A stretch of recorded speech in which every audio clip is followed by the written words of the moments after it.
let's talk about procurement now. And Ghana has saved 98 million cedis over the past 9 months through the introduction of stringent measures by the Public Procurement Authority, PPA, to address wastage in the procurement and supply management sector. Ejeni Boating-Ejay, CEO of the Public Procurement Authority, says the amount would have been lost through established contract sums and other procurement malpractices. Now, in a bid to deal with malpractices in the sector, the Ghana Institute of Procurement and Supply has launched a code of ethics for practitioners. Collins Ajimang-Sapong, president of the Ghana Institute of Procurement and Supply, and Benjamin Beidou, his vice president, are here to help us understand what these code of ethics are. Now, Mr. Sapong, I'm supposed to ask you why this is necessary, but you've already mentioned that for us to prevent cases like what we just saw from Denu, where people don't have logistics to supply, it is. But shed some more light on that for us, please. Okay, I believe you guys are in the media space where you always hear procurement issues, contract being inflated, people being paid without delivering the jobs.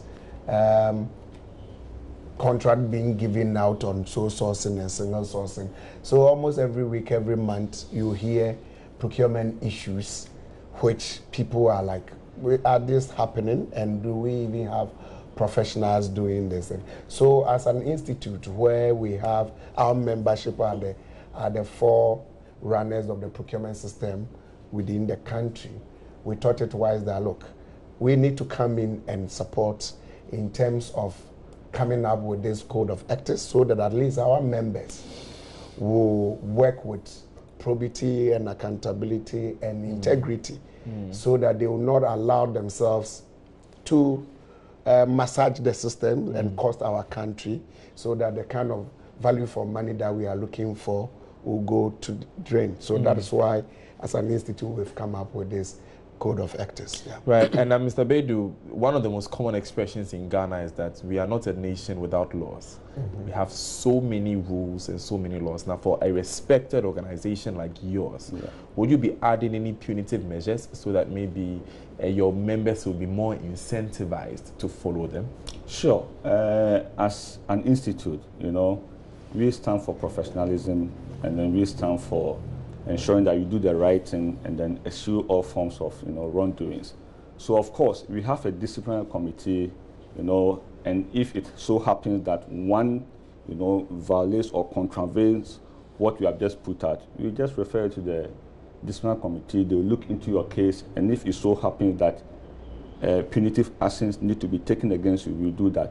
We don't also mind that we will put out in the media that henceforth, you know, person A has flouted this, and because of that, we just tell the public not to do business with the person as far as procurement issues are concerned. So it could have a very serious repercussion on the individual if you don't comply with the code of ethics. And I'm assuring all professionals and practitioners that this is the best time for us to also showcase that, in fact, we can add value as far as the nation's economy is concerned. Very important, very much. So, Mr. Sapong, what are some of the do's and don'ts of this code of ethics? Okay, like we say, the code of ethics hinges on 4 broad areas: creating the right environment to ensure that the procurement is done fairly, also to ensure fair and transparency in the procurement processes. And, sorry, other side to it is enjoying procurement professionals to apply their procurement manuals or procurement policies in their organization to the best of their ability, and also to prevent what we call financial loss to the state. Conflict of interest do come in, is in there. Professionals need to know when they are faced with issues of conflict of interest. Also, there's one aspect of it that I like so much, the whistleblower aspect. Because most of the times when we ask our professionals, why is it that you allow some of these things happen in your organization? And they'll tell you that I wasn't part of it. It was done from the top or from different departments. We want to give them that power and strength that, look, if you see anything going wrong within the procurement space in your organization, you should have that freedom and the courage to come out to say it. And the institute will come in. If, let's say, you are being victimized, we will come in and make sure that the right thing is done. Because when we leave it, we leave the individuals to fight their own systems. It's quite difficult. Yeah. And therefore, the institute will come in. Once you come and say that this is going on in our organization, and I'm afraid to talk about it, we will come in and say that 1, 2, 3 shouldn't be done. Let me bring this to Mr. Baidu. I remember very well the last time Mr. Sapon was on news desk with me was when we're discussing SNIT, the procurement of that OBS suite system. Yeah. And he made a suggestion that procurement professionals must sometimes send an official email to their bosses or their CEOs when they are being asked to do something that goes against their ethics, so that it's on the record that I established, I did not like what I'm being asked to do, but you have asked me officially to do this. In a case like this, looking at Mr. Sapong asking professionals to involve the institute, what would the institute do? Let me just give you a classical example. In the same snake issue, you realize that there was, a legal person, who was involved in the evaluation process. When he found out that there was adverse in terms of, the processes, I think he made an opinion and then he put it into writing. So when the issue came out, he was more or less, exonerated of a sort.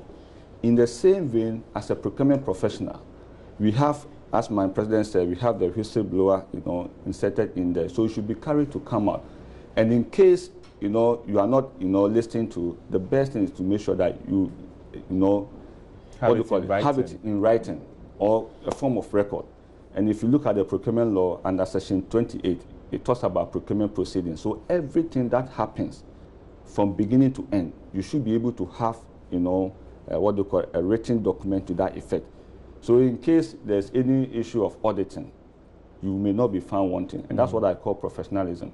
If you're a professional and you are abiding by your code of ethics, of course, you'll not be afraid of anything. You do an independent job, you be objective, you exhibit integrity and make sure that at least you show some form of professionalism in everything that you do. So this code of ethics is very, very, important at this time, looking at the way we want the nation, to be in terms of, having value for money for all the procurement activity that we engage in. Important. Mr. Sapon, before you add anything to what he's saying, what are some of the specific areas that you'd like to highlight in the code of ethics, the clauses specifically?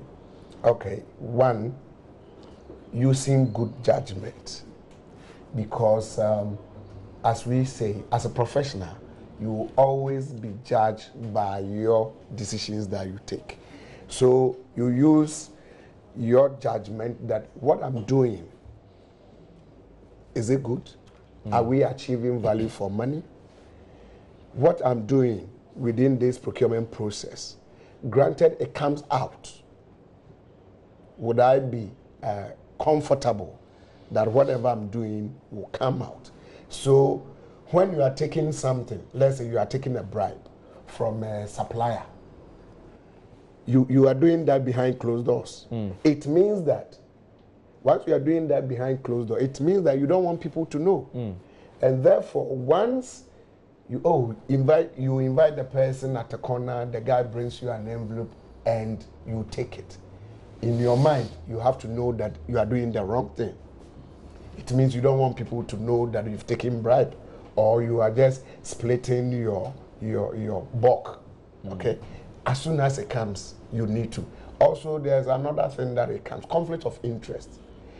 We are hammering on that because we all have friends, we all have mates, we all have family members who are doing business. At times, it's even genuine business. Members need to be clear whenever they see that, no, there might be a conflict of interest. Also, members need to work within authority. this thing that I'm approving, is it within my authority? Do I need higher authority to give me the approval? For example, if you are doing single source or sole source in your organization, the approving authority is probably procurement authority.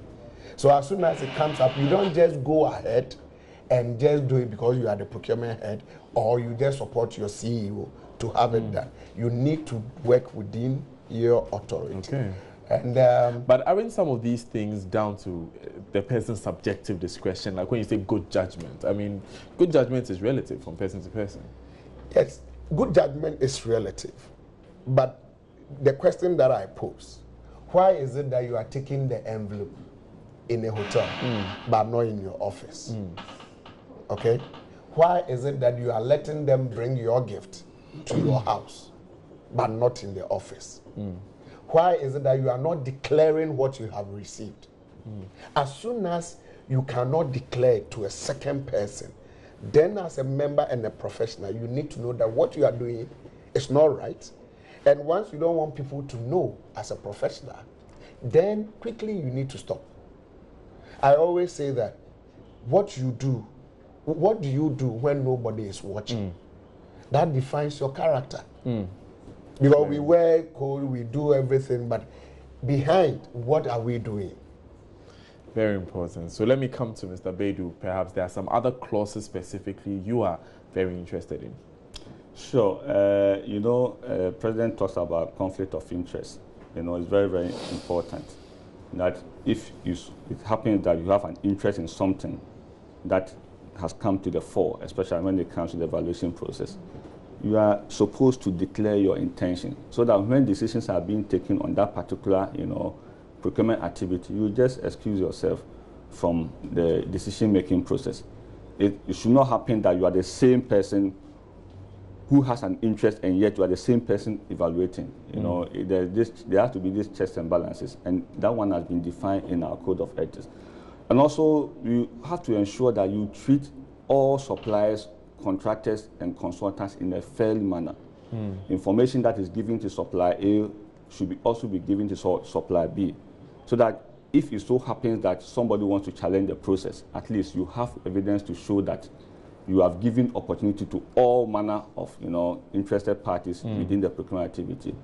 And of course, the code of conduct is just something to guide us, so that in the course of executing your professional activity, you'll be guided by this. Right. So in effect, if you happen that you just do the wrong thing, you have to remember that you have a code of ethics that guides you. And of course, like you said, there are some punitive measures that will be taken against you. So at least, even if you want to do the wrong thing, hey, what about if somebody gets to know what will happen to me? So I think we have defined all these things in the code of ethics, and we believe that as we begin to implement it, it will have a very positive effect as far as the procurement regime is concerned.